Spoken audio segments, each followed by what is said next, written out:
Hello bachcho, let's read the question. The question says a dip circle is so set that its needle moves freely in the magnetic meridian. In this position, the angle of dip is 40 degree.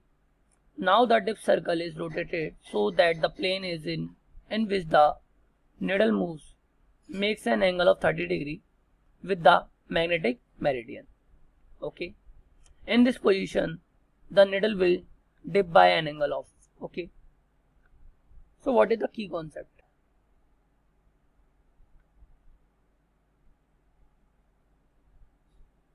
So what is the key concept?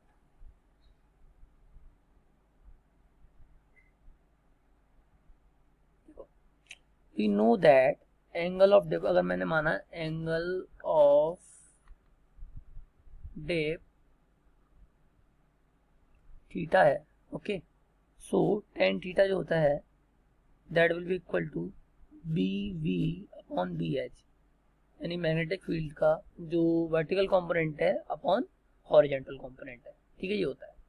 सो इस case में क्या होगा, tan 40 degree है, मैं लिख दिया tan 40 degree is equal to क्या होगा, BV बाय BH. अब अगला केस क्या है, उसने बोला कि जब अपन उसको रोटेट करते थे, डिप सर्कल रोटेट हो जाता है तो मैग्नेटिक मेरिडियन के संग 30 डिग्री का एंगल बनाता है. सो जो उसका हॉरिजॉन्टल कंपोनेंट होगा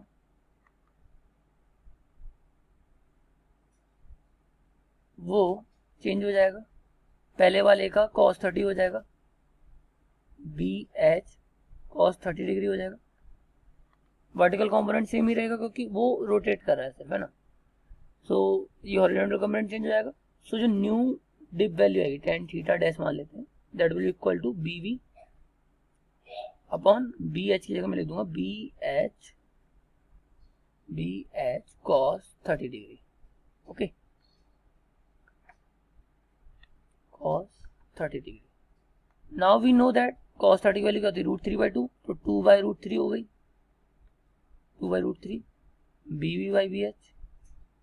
और एक और चीज है कि BV/BH की वैल्यू तो हमें tan 40 दे रखी है, सो 2 इंटू tan 40 डिग्री अपॉन √3.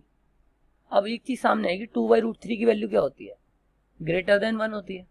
2/√3 की वैल्यू क्या होगी, √3 होता है 1.732, सो ग्रेटर देन 1 होगी. दैट मीन जो tan थीटा डैश आया वो ग्रेटर देन होगा tan 40 डिग्री से. ओके, यहाँ पे लिख देते हैं हम tan theta dash is greater than tan 40 degree. Okay, so theta dash will be equal to greater than क्या होगा 40 डिग्री के. So option C more than 40 degree is correct. Hope you all get it. Thank you, all the best.